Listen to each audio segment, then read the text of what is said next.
আগামী শুক্রবার ২৭শে জুলাই রথযাত্রার দিন ভুলেও মুখে তুলবেন না এই ৫টি খাবার, নতুবা সারা বছর নানা প্রকার রোগ জ্বালা যন্ত্রণায় আর্থিক কষ্টে ভুগবেন।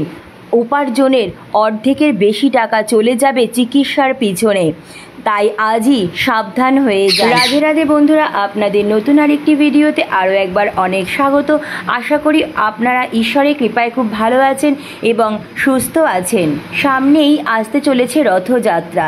এবছর রথযাত্রা পড়েছে বাংলার ১২ই আষাঢ় ১৪৩২, ইংরাজির ২৭শে জুন ২০২৫ শুক্রবার দিন। রথযাত্রার আছে বিশেষ গুরুত্ব। এই বিশেষ দিনে খাদ্য খাবারের বিধিনিষেধগুলো সকলেরই আমাদের মেনে চলা অত্যন্ত প্রয়োজন। এর ফলে সুস্থ শরীর ও নিরোগ দেহ লাভ করা সম্ভব।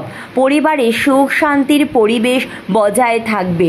অর্থ আগমনের নতুন নতুন পথ প্রশস্ত হয়ে যাবে এবং অর্থ অপচয় হওয়াও বন্ধ হয়ে যাবে। আজকের ভিডিওটিতে আমি আপনাদের সাথে আলোচনা করব রথযাত্রার দিন ভুল করেও আপনারা কোন ৫টি খাবার মুখে তুলবেন না, এবং তার সাথে শেয়ার করব রথযাত্রার দিন কোন একটি বিশেষ খাবার আপনারা অবশ্যই গ্রহণ করবেন, যার ফলে প্রভু জগন্নাথ দেবের আশীর্বাদ ও মা লক্ষ্মীর কৃপা আপনারা খুব সহজেই লাভ করতে পারবেন। তাই আপনাদের সকলকে অনুরোধ করছি ভিডিওটি সম্পূর্ণ ভিডিওটি দেখার পর কেমন লাগলো অবশ্যই কমেন্ট করে জানাবেন, এবং কমেন্টে জয় জগন্নাথ লিখতে একদম ভুলবেন না। ভিডিওটি ভালো লাগলে লাইক, শেয়ার ও নতুন বন্ধুরা প্লিজ চ্যানেলটি সাবস্ক্রাইব করে পাশে বেল বাটনটি অন করে নেবেন, যাতে আমার পরবর্তী ভিডিও নোটিফিকেশন খুব সহজেই আপনাদের কাছে পৌঁছে যায়। আর যে সকল বন্ধুরা অলরেডি চ্যানেলটি সাবস্ক্রাইব করে পাশে আছেন তাদের অসংখ্য ধন্যবাদ। তো চলুন বন্ধুরা, আসা যাক মূল পর্বে। প্রাচীন পৌরাণিক কাহিনী থেকে জানা যায়, স্নানযাত্রার পর নিভৃত বাস থেকে বেরিয়ে আষাঢ় মাসের শুক্লপক্ষের দ্বিতীয়া তিথিতে রথে চড়ে দাদা বলরাম ও বোন সুভদ্রাকে সাথে নিয়ে মাসির বাড়ি যান প্রভু জগন্নাথ দেব। রথযাত্রায় জগন্নাথ, বলরাম, সুভদ্রা ছাড়াও তাদের সঙ্গে সহযাত্রী হিসাবে থাকেন অন্যান্য দেবদেবীরাও। জগন্নাথের সঙ্গে থাকেন মদনমোহন, বলরামের সঙ্গে থাকেন রামকৃষ্ণ এবং সুভদ্রার সাথে থাকেন সুদর্শনা। আবার মনে করা হয় দীর্ঘ বিচ্ছেদের পর শ্রীকৃষ্ণের বৃন্দাবনের প্রত্যাবর্তনের স্মরণে এই উৎসব আয়োজিত হয়ে থাকে। রথযাত্রা উপলক্ষে বিভিন্ন স্থানে মেলার আয়োজনও করা হয়ে থাকে।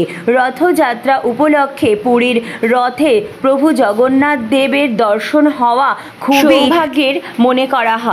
প্রভু জগন্নাথ দেব, সুভদ্রা ও বলরামের জন্য ৩টি আলাদা আলাদা রথ প্রস্তুত করা হয়, যা দেখার জন্য প্রত্যেক বছর ভিড় জমান লক্ষ লক্ষ ভক্তবৃন্দগণ। এমনটা বিশ্বাস করা হয় যে কোনো ব্যক্তি যদি রথযাত্রার পূর্ণ নিষ্ঠার সঙ্গে অংশগ্রহণ করেন তাহলে জন্ম ও মৃত্যুর চক্র থেকে মুক্ত হয়ে উঠতে পারেন সেই ব্যক্তি।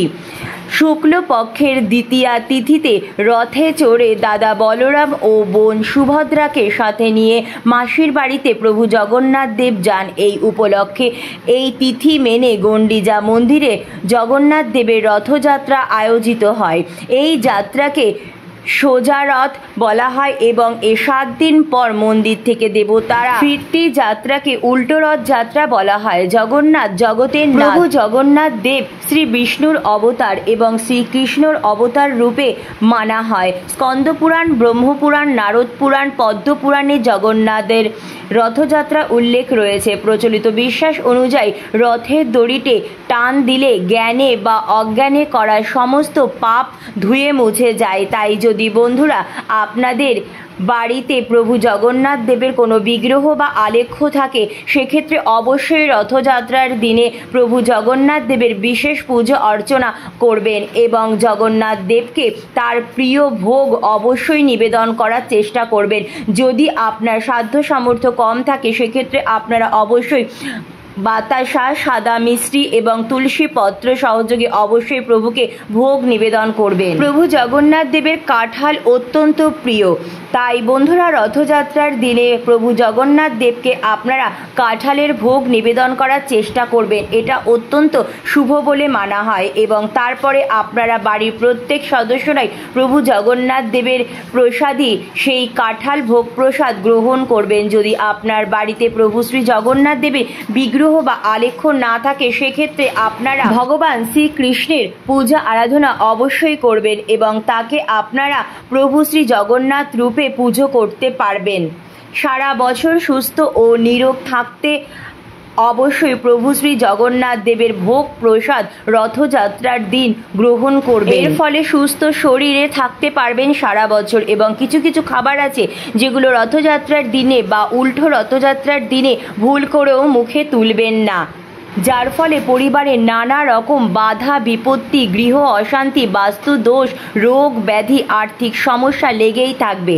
প্রথম যে খাবারটি বর্জন করবেন সেটি হচ্ছে যে কোনো প্রকারের আমিষ জাতীয় খাবার, যেমন মাছ, মাংস, পেঁয়াজ, রসুন, ডিম, মসুরির ডাল ইত্যাদি।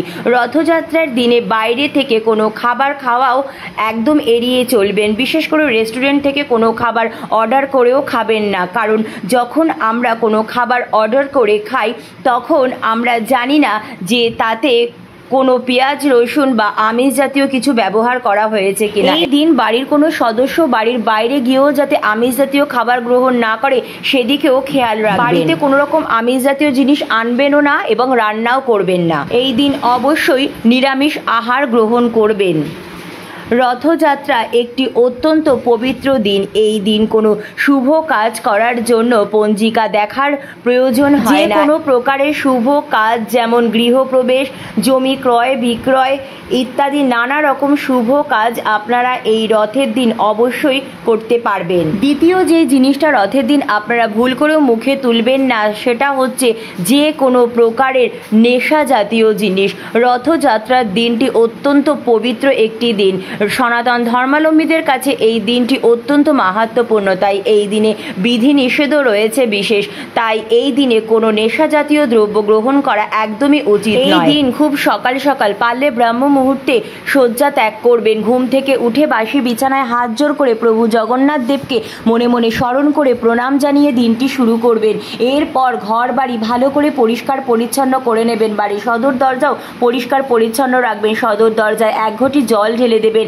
এরপর প্রাতঃ স্নান সেরে নেবেন। পারলে এই দিন অবশ্যই গঙ্গা স্নান করুন অথবা আপনার বাড়ির নিকটবর্তী কোনো পবিত্র নদীতে স্নান করতে পারেন। যদি সম্ভব না হয় সেক্ষেত্রে আপনারা বাড়িতেই স্নান সেরে নিতে পারেন, তবে স্নানের জলে সামান্য কর্পূর ও তিল মিশিয়েও স্নান করতে পারেন। স্নানের পর শুদ্ধ বস্ত্র পরিধান করে নিজ মস্তকে ও পুরো বাড়িতে ও বাড়ির সদর দরজায় ভালো করে গঙ্গা জল ছিটিয়ে দেবে। এরপর ভক্তি ও নিষ্ঠা সহকারে আপনার সিংহাসনের সমস্ত দেবদেবী সহ প্রভু জগন্নাথ দেব, প্রভু বলভদ্র ও সুভদ্রা মহারানীর পুজো আরাধনা করে নেবেন। তৃতীয় যেই খাবারটি আপনারা এই দিন বর্জন করবেন তা হচ্ছে সবুজ বা লাল রঙের যে কোনো শাক। আমরা অনেকেই আছি যারা শাক খেতে খুবই পছন্দ করি, কিন্তু রথযাত্রার দিনে শাক খেলে নানা রকম পেটের সমস্যা ভুগতে হবে কিন্তু সারা বছর, এবং চিকিৎসার পিছনে প্রচুর অর্থের অপচয় হয়ে যাবে। হজমের নানা রকম সমস্যা দেখা দিতে পারে। বিশেষ করে কলমি শাক, লাল শাক, লাউ শাক, পুঁই শাক বা যে কোনো লাল রঙের শাক, নোটে ইত্যাদি শাক জাতীয় খাবার এই দিন একদম বর্জন করবেন। চতুর্থত, রথযাত্রার দিনে ভুল করেও মুখে তুলবেন না কোনো প্রকারের তেতো জাতীয় খাবার, যেমন উচ্ছে, করলা, নিম পাতা বা যে খাবারটি স্বাদের তেতো সেরকম কোনো খাবার এই দিন ভুল করেও মুখে তুলবেন না। বিশ্বাস করা হয় জগন্নাথ দেবের বিগ্রহ নিম কাঠ দিয়ে তৈরি, তাই রথযাত্রার দিনে নিম কাঠের কোনো কিছু বা নিম পাতা খাওয়ার কিন্তু অত্যন্ত অশুভ বলে মানা হয়, যা স্বাস্থ্যের জন্য অত্যন্ত ক্ষতিকারক। এর ফলে সারা বছর নানা রকম রোগ জ্বালায় ভুগবেন। বলা হয় যে রথযাত্রা অত্যন্ত পবিত্র একটি দিন, তাই এই দিনে মিষ্টি জাতীয় খাবার গ্রহণ করলে সারা বছর পরিবারের সকল সদস্যের মধ্যে মিষ্টতা বজায় থাকবে, এবং উল্টোটা যদি হয় তাহলে কিন্তু আপনারা বন্ধুরা অত্যন্ত দুর্ভাগ্যের মধ্যে পড়বেন। সবজির মধ্যে রথযাত্রার দিনে ভুল করেও খাবেন না পটল। এটি বিশ্বাস করা হয় যে প্রভু জগন্নাথ দেব যখন ধুম জ্বরে পড়েছিলেন তখন তিনি পটলের শয্যা নিয়েছিলেন। তাই রথযাত্রার দিন পটল খেলে মহাপাপ হবে এবং এর ফলে শরীরে নানা প্রকারের রোগের দানা বাঁধবে এবং প্রভু জগন্নাথ দেব অত্যন্ত অসন্তুষ্ট হবেন। আমরা চাইব না যে এমন কোনো কাজ করতে যাতে প্রভু জগন্নাথ দেব অসন্তুষ্ট হন।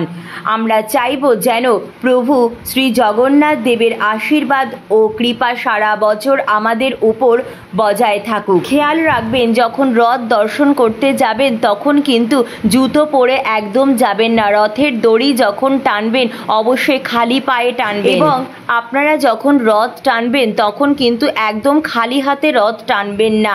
নিজ সাধ্য সামর্থ্য মতো অবশ্যই কিছু আপনারা প্রভুকে নিবেদন করবেন। আপনারা নানা রকম ফল মিষ্টিও প্রভুকে নিবেদন করতে পারেন। এই দিন বাড়ির পরিবেশ ঠিক রাখবেন। বাড়িতে বা বাড়ির বাইরে অযথা কারো মনে আঘাত দিয়ে কোনো রকম খারাপ কথা বলবেন না। নিজ সাধ্য সামর্থ্য মতো অসহায় গরিব দুঃখী মানুষকে সাহায্য করুন। অবলা জীব জন্তুদেরও কিছু খেতে দিন, তাদেরও সাহায্য করুন।